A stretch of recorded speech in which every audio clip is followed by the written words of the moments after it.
नमस्कार दर्शक बंधु मु आशा करछि आपण माने समस्ते भलरे थिबे। आपणकर सुभद्रा टंका आसंता 9 तारिख दिन मिलवा पई जाउछि। जदि आपणकर फॉर्म टी रिजेक्ट हो जाई थाई एही परि हो जाई थाई आपण माने देखि परथिबे काहे कि रिजेक्ट हैला परे आपण कोन करिवे कोन तार पदक्षेप नेबे यार प्रॉब्लम रो सॉल्यूशन कोन रहिबो आ केउ माने कोन रीजन पई रिजेक्ट हेले से विषय में आज भिडियो में कहवाई जाऊँगी। निश्चिंत भाव में भिडियो को शेष पर्यंत देखिए। शेष पर्यंत देखिले ही आपण मैंने बुझीपारे। मु स्टेप वाइज समस्त डिटेल्स मु यही भिडियो रे ही कहबी जे आपण मैंने आपणकर स्टाटस टी केमिति चेक करेंगे तापर आपणकर रिजेक्ट होइछि ना नहीं। जदि रिजेक्ट हो जाइछि कि फील्ड वेरिफिकेशन अच्छी से विषय में मु वीडियो आगो को बनैबी। तो तेणुक निश्चिंत भाव में भिडियो को शेष पर्यंत देखंतु। आ योग्यता मानदंड विषय आज भल भाव में टिके डिस्कसन करबा। प्रायली बहुत माँ मानकर रिजेक्ट लिस्ट रे आसी जाइछि ना सेटा आपण केमिति चेक करेंगे से विषय में कहबी। तो चलतु आज्ञा स्टार्ट करबा जे सुभद्रा फॉर्म आपण स्टाटस केमिति चेक करेंगे रिजेक्ट होइछि ना नहीं आपण केमिति चेक करेंगे देखो मु कहूँ आपण मानकु। प्रथमे आज्ञा देखंतु आपण माने जोठी आवेदन करथिले सेठी की जाइकि आपणकर सुभद्रा स्टाटस चेक करि पारिबे बा आपणकर देखंतु सेथिरे ऑप्शन आसे जे eKYC status eKYC mode approve status payment status समस्त डिटेल्स आपण माने से जनसेवा केन्द्र रे ही स्टाटस चेक करि पारिबे। प्राय तो साइट खोलू नाही किंतु आपण तांकु जदि देई दैथिबे से कागजटी किंबा से जो फोटो उठेकी से रखी थे ताहले आपण माने निश्चिंत भाव में से जितेबाला साइट खोल आपंकर चेक करके आपको कहीदेवे। ये तो गला प्रथम कथा आज्ञा जे आपण माने स्टाटस चेक केमिति करेंगे देखंतु। तापर आपणकर जदि देखंतु जे ईकेवाईसी स्टाटस जदि आपणकर कंप्लीट देखौछि ताले बहुत भल कथा। आपण मानकु नेक्स्ट डिटेल्स को देखा पड़ो। ईकेवाईसी मोड जे आपण माने सेटा को ईकेवाईसी करिसंती ना नहीं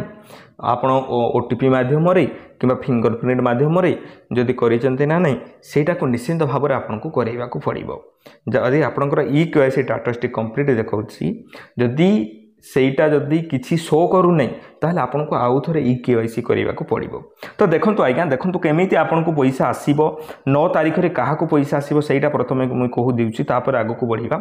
जे आपनकर समस्त डिटेल्स जदि ठीक थिबो जे ईकेवाईसी स्टेटस कंप्लीटेड ठीक अच्छी तापरे देखंतु ईकेवाईसी मोड ओटीपी थिबो नले फिंगरप्रिंट थिबो ठीक अच्छी। अप्रूवल स्टेटस अंडर प्रोसेस किंबा कंप्लीट एही परी जदि किछि लेखा हितबो ताहले आसंता 9 तारिख दिन आपन को टंका निहाती भाव में मिलिबो आज्ञा। पेमेंट स्टेटस ते शो कर नथिबो काहे कि आपण माने जेहेतु टंका पाई नाहंती तो पेमेंट स्टेटस शो करिबो नाही ठीक अच्छी। अनेक माँ मानकर फील्ड वेरिफिकेशन लिखुची कि से बाक्स रे किछि आसु नाही अनेक माँ मानकर रिजेक्ट मत हो जाइछि से माने कोन करिवे देखंतु आज्ञा। देखंतु से मानकर रिजेक्ट हेबार कारण मु एठारे कहि दउची आज्ञा जे प्रत्येक माँ मानकर रिजेक्ट हो जाइछि एठारे 3-4टा सिचुएशन क्रिएट होउची जे ईकेवाईसी स्टेटस कंप्लीट हो जाउची किंतु ईकेवाईसी मोड बॉक्स ब्लैंक किछि नाही approval status blank payment status सेमती ही ब्लैंक थिबो। देखंतु आज्ञा ईकेवाईसी स्टेटस जदि कंप्लीट नथिबो आपण प्रथमे ईकेवाईसी करैबा को पड़िबो ओटीपी सहाय्य रे नचेत आपणकर फिंगरप्रिंट सहाय्य रे ओके। तापर देखंतु आज्ञा तापर आपणकर ईकेवाईसी मोड सेटा ईकेवाईसी मोड आपण जदि ईकेवाईसी कंप्लीट करूछन्ते ईकेवाईसी मोड आपणकर कंप्लीट ऑटोमेटिकली हे जिवो। आगरो ए साइड रे कोन केमिति काम करूछन्ते मु तो जानि नै आज्ञा एमानकर ऑटोमेटिकली हे जई गला मझीरे किछि दिन तळे आमे देखुथलु जे ऑटोमेटिकली समस्तकर ईकेवाईसी स्टेटस कंप्लीट हे गला आ ईकेवाईसी मोड देखौ नै से मोड रे आपण माने जानि परिबे जे आपण ओटीपी द्वारा कले ना फिंगरप्रिंट द्वारा कले सेटा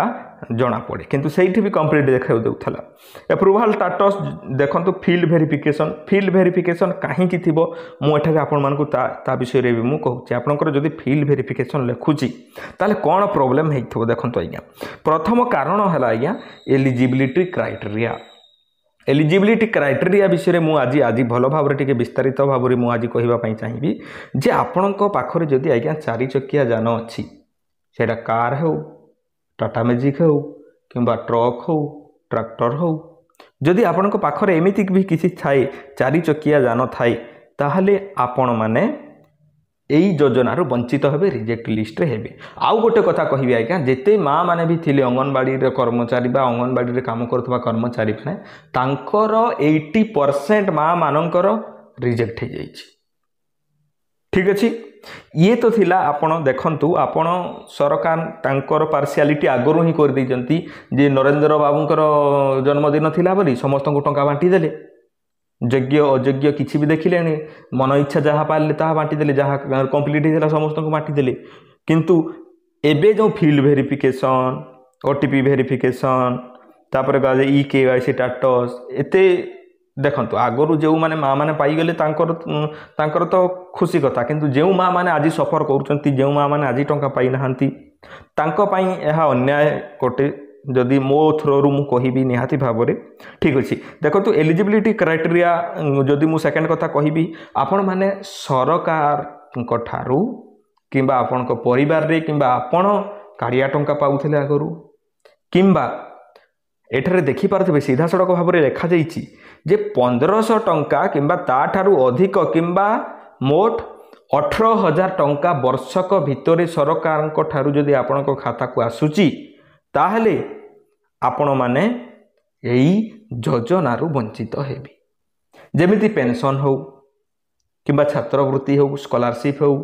କିମ୍ବା ଅନ୍ୟାନ୍ୟ ସବସିଡି ହେଉ କିମ୍ବା ଆହୁରି ଅନ୍ୟାନ୍ୟ କ'ଣ ଆପଣଙ୍କର ସ୍କିମ୍ରେ ଆପ୍ଲାଏ କରିଛନ୍ତି ସେଇଥିରୁ ଟଙ୍କା ଆସୁଥାଉ। ଏଠାରେ ସିଧାସଳଖ ଭାବରେ ଲେଖାଯାଇଛି ଆଜ୍ଞା ଯେ ରାଜ୍ୟ କିମ୍ବା କେନ୍ଦ୍ର ସରକାର ସହାୟତା ଯଥା ପେନସନ୍, ଛାତ୍ରବୃତ୍ତି ଏହିପରି ଜିନିଷ ଯଦି କିଛି ଟଙ୍କା ଆସୁଥାଏ ଆପଣଙ୍କ ଖାତାକୁ, ତାହେଲେ ଆପଣ ଏଇ ଫିଲ୍ଡ ଭେରିଫିକେସନ୍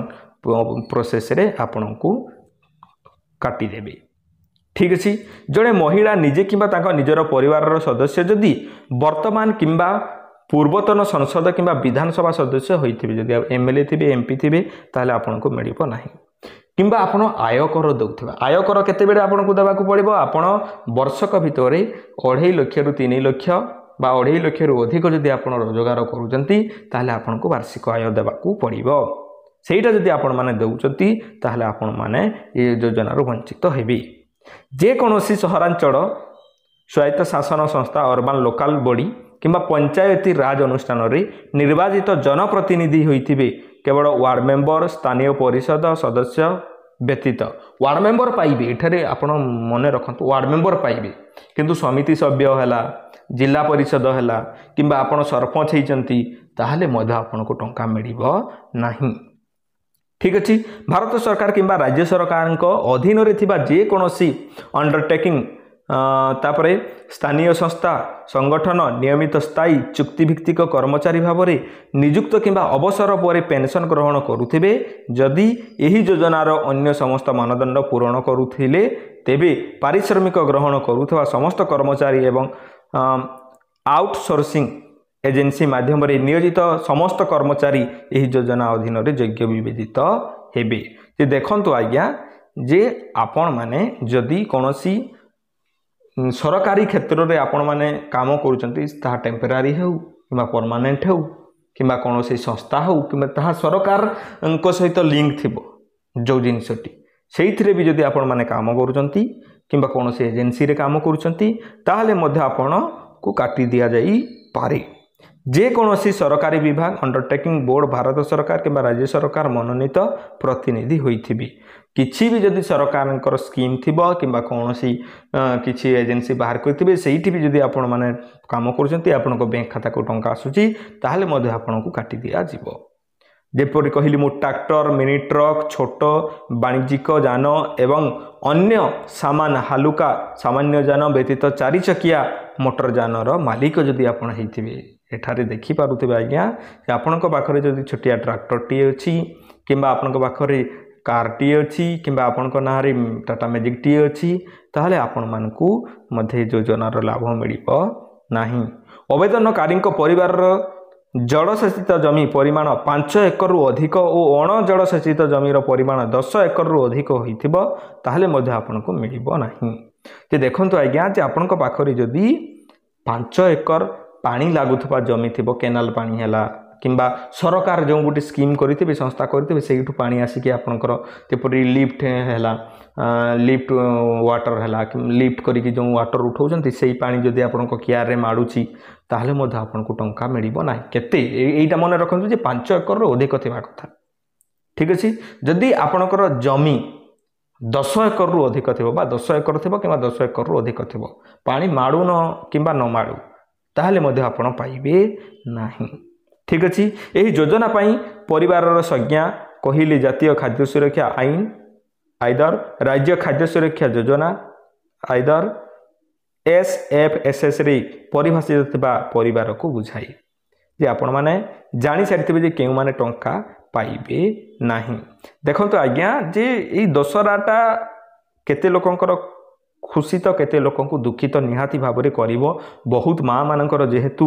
एठारे आपण मानकर रिजेक्ट लिस्ट हे जाउची कहार EKYC पेंडिंग रहिची कहार अप्रूवल स्टेटस अंडर प्रोसेस थिले तो मिली जिवो निहाती भाबरे किबा कंप्लीट देखौथिले मिली जिवो फील्ड वेरिफिकेशन जदी रहि जाईची किबा सेइथिरे किछि बॉक्स शो करू नै ब्लैंक रहि जाईची ताहले मध्ये आपनकु टिके कष्ट करिवाकू एठारे पड़िबो टिके अपेक्षा करिवाकू पड़िबो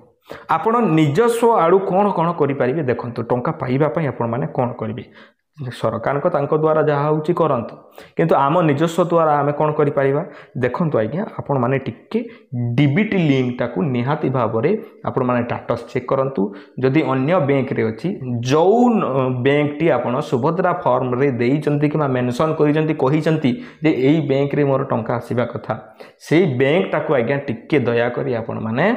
डीबीटी लिंक टाकू स्टेटस चेक करी जदि लिंक है नहीं डीबीटी लिंक कर दियंतु कौटी करेंगे आज्ञा सबू बैंक ऑनलाइन रे शो करू ना मते प्रत्येक दिन